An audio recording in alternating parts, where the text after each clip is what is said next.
And hello, friends, and welcome to another episode of Chapters here on Armstrong Cable. Chapters is the television program that profiles local authors, editors, and publishers in our community. I'm Eliot Parker, and it's great to have you with us today. Our guest today is writer Paul Martin, and Paul Martin was born in Los Angeles, California, but he moved to Huntington in his youth. He graduated from Vincent High School and then studied creative writing at Marshall University. A substitute teaching position at a rural West Virginia elementary school resulted in a career as an educator that continues to this day.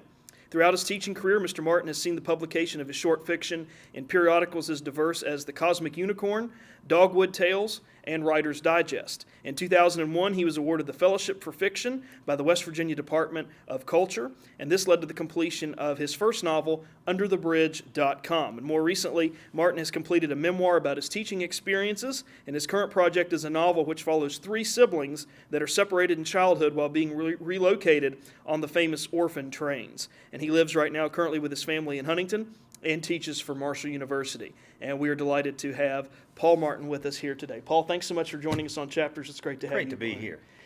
So let's talk a little bit about how you got into writing and where did that come from and how long have you been writing? Just give us a little background on you as a writer. Oh, listen, I'm sure folks who have seen Chapters realize that all the writers that you've interviewed have always been writers. It's not like a career somebody chooses. It's more as if the career chooses them. And I use the word career loosely. Most writers, particularly the local authors that you speak to, probably have day jobs. And so carving out writing time is something that is almost as necessary as breathing. We write because we have to write. We don't write because we're going to make a lot of money at it. We're not chasing a dream like a professional basketball player or a professional rock star.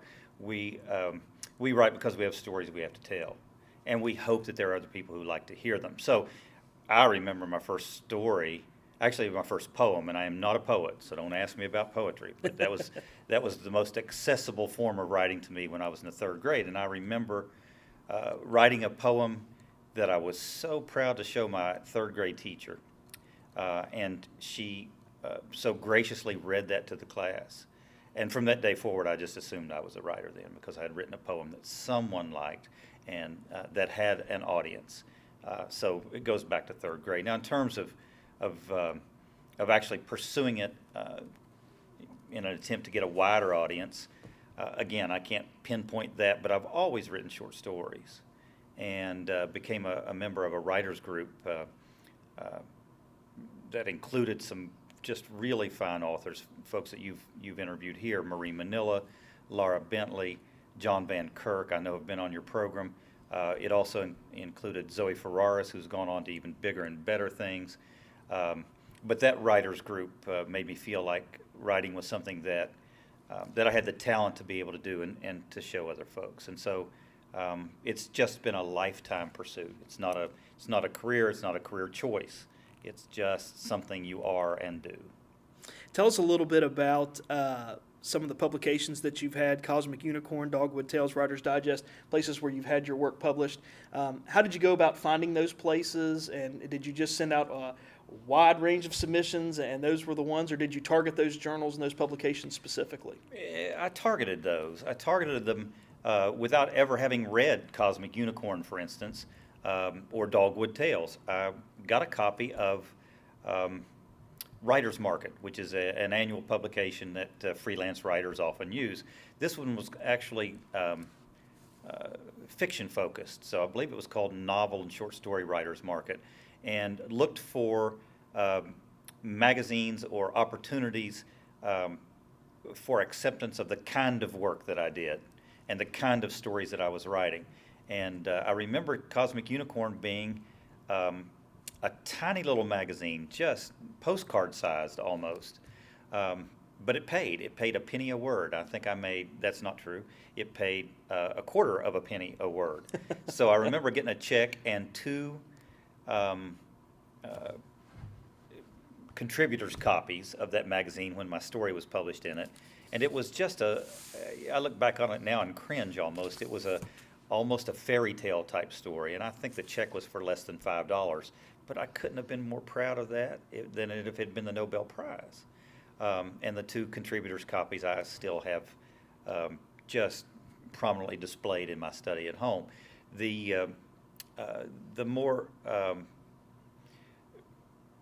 widely recognized journal was one called Dogwood Tales out of Memphis, Tennessee. And so I wrote a Christmas story and sent that in, and that was published and actually won their yearly award for the best short story. So the check got a little bigger, the publicity got a little bigger, and then things progressed from there. So began to write for wider audiences. You mentioned wider audiences and awards. Talk to us a little bit about the Fellowship for Fiction that you won from the West Virginia Department of Culture and how that helped you draft and complete UnderTheBridge.com. Well, first of all, it was validation that the work that writers do under the radar, at home alone, sitting in coffee shops, sounding out dialogue in front of my dog, those kinds of things, you never know if they're and good's such a subjective term. You never know if they're something that somebody else would want to read. But that recognition made me feel validated, and then of course there's some cash that went with that, and that enabled me then during summer times to not pursue other employment and actually get down to the business of finishing up the novel. So it afforded me both the impetus of knowing that people were interested in my writing, and the additional financial impetus that and freedom that a little extra money allowed me to have. Tell us a little bit about UnderTheBridge.com. We're going to spend some time talking about your novel. What's it about, and what was sort of your motivation or inspiration for writing that particular type of book? I've always been interested in a clash of cultures as the primary conflict of a lot of my fiction. And the 2 cultures that I wanted to put into conflict were the 2 cultures that we kind of live with here in the tri-state area. And that is, we see ourselves as a city here in Huntington. At one time was a much larger metropolis.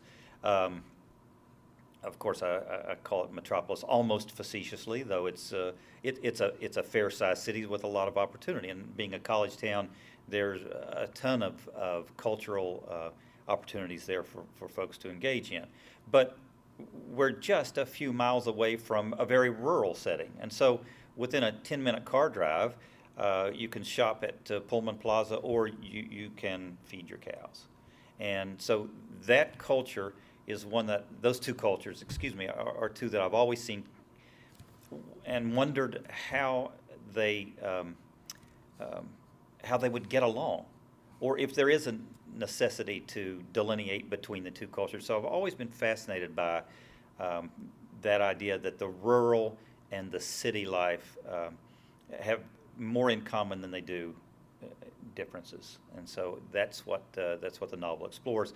It explores a main character who, for sort of shady reasons, ends up living underneath a bridge on the interstate, and because of that, he ends up in contact with a very rural family in a very rural area, and he's from the city. He's made his millions in the dot-com boom of the 1990s, and then the subsequent bust, along with some bad personal decisions, puts him underneath a bridge. And so his values, if he has them, now come into contact with the values of a more rural, more pastoral group of people, and it was sort of fun to mix them and see how they would get along. That's one thing that I really liked about your book was these characters that were so warm and ingratiating that we as the reader really get to know them. We really get to feel like we're in that inner circle. We're a part of that rural family, or we are Duncan Post, who finds himself suddenly under the bridge, as you were talking about. Talk to us a little bit about Duncan Post. He's a fascinating character, and as you mentioned, he's a guy that, through no fault of his own in some ways, but in other ways too, puts himself in a position where he ends up under that bridge. Talk to us a little bit about the creation of Duncan Post and how you decided to sort of center the story around him. Yeah, he took on a life of his own. I didn't like him very well at first, and the novel is sort of an exploration of self. It's Duncan Post is a guy who loses himself and has to go underneath a bridge to find himself. And he does make some bad decisions, but the decisions were always made with the intent of doing something correct, doing something right. But he was never quite sure what was right. And it seemed to me that a lot of 20-somethings and 30-somethings were in the process of self-discovery, but they didn't have a foundation from which to begin that sense of discovery. So if they seem to drift, it's because they were. And it's because society of the 90s and early 2000s prized acquiring things.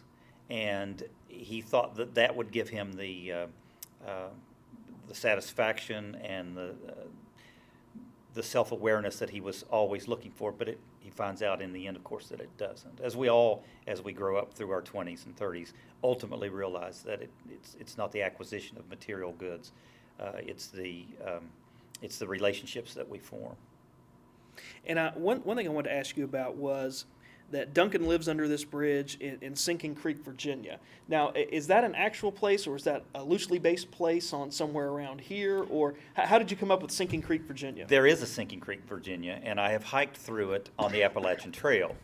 The book's genesis actually came about. It's an amalgamation of really Damascus, Virginia, and Abingdon, Virginia. But it came about as I was bicycling. My family and I have taken several vacations to bicycle the Virginia Creeper Trail. It's this beautiful natural trail that follows the old Virginia Creeper Railroad trail from,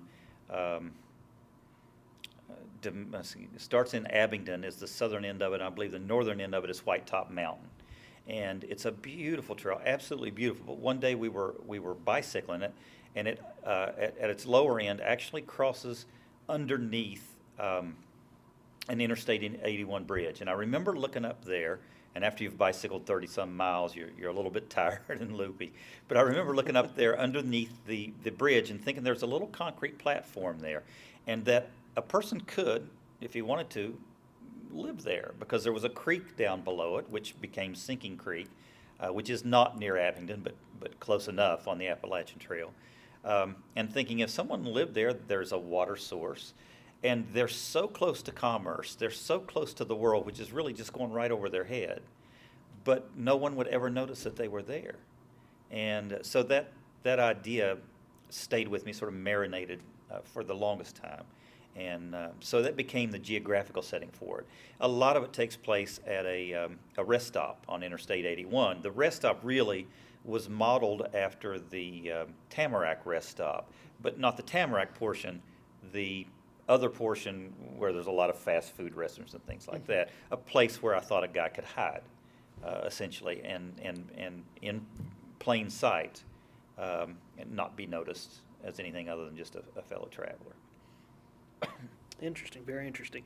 And I'm going to ask you, too, about the importance of language that's in your writing, because I think that's really one of the strengths of your book is language.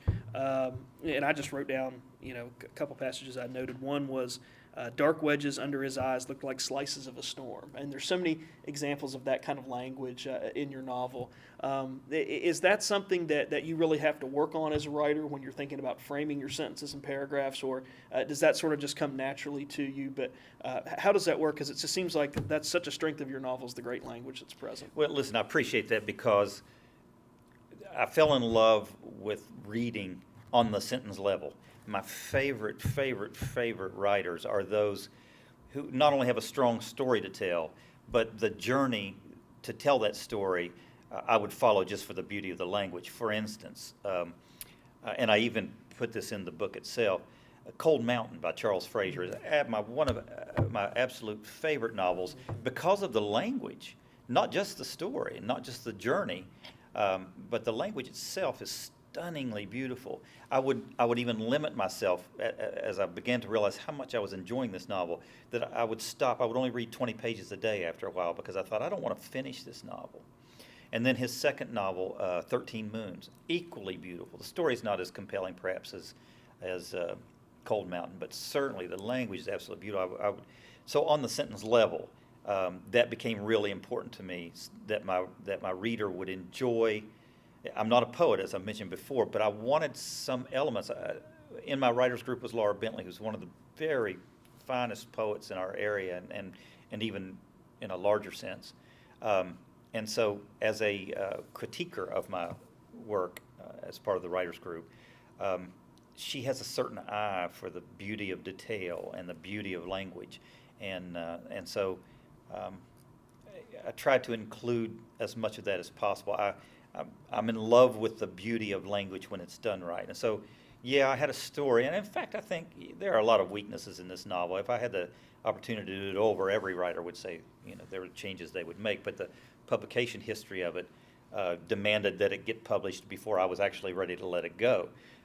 So I'm very proud of the language, more so than I am the story. The story itself, I think, is a weakness, but I loved the writing of it. What do you think? Of course, this is sort of a hypothetical question, but we talk about Duncan Post and sort of the .com.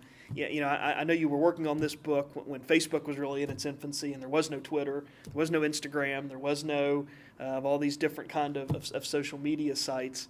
What would a Duncan Post character? How would he handle that?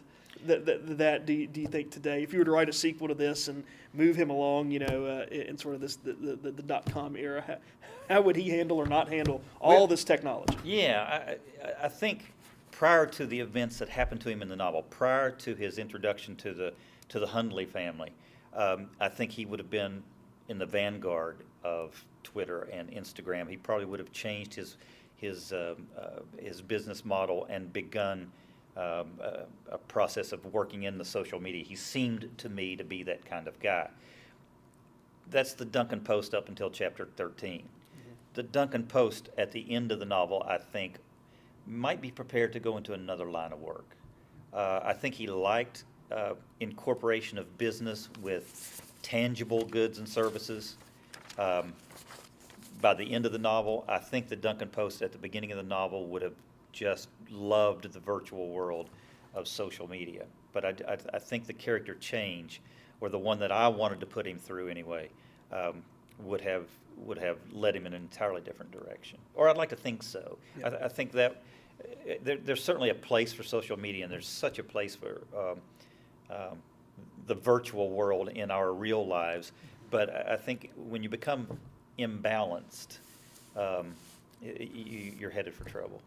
Let me ask you a little bit about the current work that you're working on, the current novel, which follows those three siblings that are separated in childhood while being relocated on the famous orphan trains. Tell us a little bit about what those orphan trains were, and how did you get interested in that as sort of a backdrop for your next book? Can't tell you where I first heard of them. I think I saw a front line on PBS about the orphan trains. And it's such a part of that period of American history, the late 1880s up through about 1929, 28 or 29. The Children Aid Society, founded by a gentleman named Charles Loring Brace, who was a social reformer of that time, and I believe a pastor.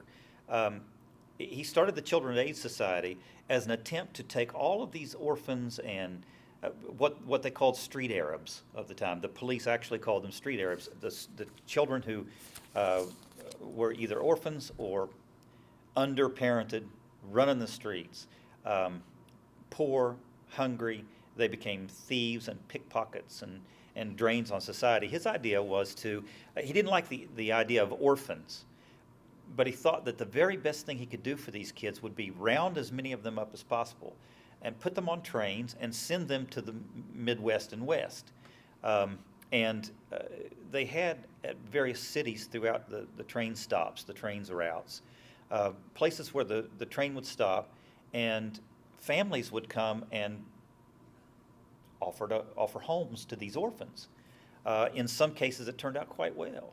In other cases, the families who would adopt these children would end up making almost house slaves out of them, or farm slaves.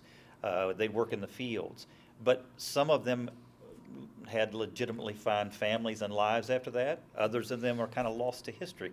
Well, I became fascinated with that, but not so much about that story, which can be told in documentaries and nonfiction books, but the idea of what would happen if a family of children, 3 siblings in my case, became separated somehow.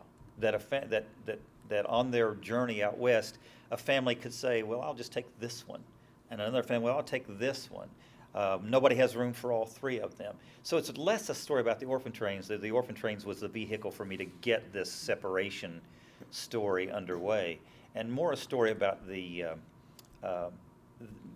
search that these 3 siblings go through. It's multi-generational, and the way these 3 children growing into adults try to find one another again when there's no real physical record of where their siblings might be. So it's more a story of a longing for family than it is about the orphan trains, but the orphan trains was a nice vehicle. It sounds like it's going to be a great book. How far along are you in the process, or are you just starting the novel? Are you a third of the way through, halfway No. through? Where are you on the... It's hard to put a percentage to it. What I would say is I have about 210 pages of manuscript that I have no idea how to put it together yet. Sure. What's been fun has been the research. And so it's been fun learning as I've gone along. I probably have 65 to 70 completed pages that I know where I want it to go, and another, like I say, 110 pages, 150 pages of random short passages that may end up being quilted together somehow. Excellent. And in the few moments that we have remaining with you today, Paul, I wanted to give our audience a chance to hear some of your lines and some of your paragraphs from underthebridge.com. And so we'll have you choose a selection here, a passage maybe, or a page or so that you'd like to read for us. And our audience has seen the front cover of the book displayed on the screen as we've been talking today. But I'll give you a chance to sort of set the scene for us. Where are we in the story? And then I'll let you read a little bit to our audience so they can get a feel for the book. I'll be honored to. This is from Chapter 2. Duncan Post has been living under the bridge for a month, and his health is starting to fail. His perspective is starting to fail. His grasp on reality is starting to fail, and he's been alone all of this time, and this is the coming on of a headache. I changed into a pair of plaid Bermuda shorts and a bright, no, make that loud, Hawaiian print shirt because they looked hilarious, and because I certainly wasn't going to see anyone I knew, and I headed south. Along the creek in this direction, there was the faintest remnant of a path, neither wide nor distinct enough to have been recently human-created. I was sure it was a highway for the animals I heard at night. In moments, the midsummer humidity had me sweating, and the horseweeds made my bare legs itch, and I realized that I would soon have a monumental headache from thirst. But for that moment, I was Columbus, da Gama, Pizarro, Armstrong, blazing my way into a new world. The creek was lined on either side with knobby sycamores, their roots grabbing the bank like knuckles, and their upper trunks bare of bark and bone white through the canopy. It seemed to be a darn fine day out there somewhere. After an hour or so, the headache I predicted hit. I was not one to take much medicine, preferring to allow my body to use its natural defenses to heal itself, but my one weakness was aspirin. I swallowed it like candy, doing so often during meetings with pain-in-the-butt clients who thought I was eating Tic Tacs and probably wondered why I didn't offer them one. Sometimes I'd take them prophylactically before a meeting I dreaded. Sometimes the aspirin helped. Sometimes the headache wouldn't be derailed. The one approaching then had the potential to be truly bad, so I sat in the creek shallows to cool off a bit. Leaning over the creek was a willow tree, and I remembered reading in a brochure that the Indians would chew willow bark for pain. In fact, the same chemical compound in the willow is the active ingredient in aspirin. Problem solved then. I stripped off a chunk of bark and chewed. It was, of course, bitter, but no more so than the aspirin tablets I'd often swallowed without water. I didn't know how long it would take for relief to come, or if the feeling of well-being that I got from aspirin tablets would be duplicated by this bitter bark, but I simply couldn't keep walking just then. My head throbbed, and the act of walking was going to make me vomit. In my former life, as I had begun to think of Cincinnati, I would have closed my office door, closed my remote-controlled window shades, told Essie to hold all my calls, swallowed 4 aspirin, and laid siege to the headache. Here, though, I had no such luxury. I had to have some clean water, and Sinking Creek did not fit that description. I lay back in the creek's margin, no more than 6 inches deep, that near the bank, cleaving the water's flow with my head and allowing it to run down the length of my body. It was cool, not cold.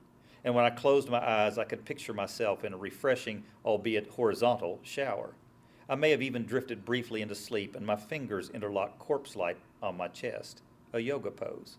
The water running past my ears prevented my hearing anything but its soft, bright cadence, and soon I no longer thought of my head, and whether it was the creek's rhythm or the bitter willow bark, my headache dissipated.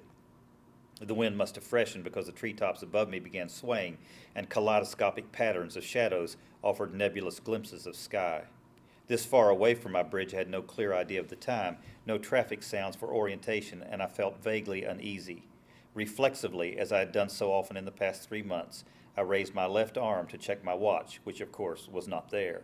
Water dribbled onto my face.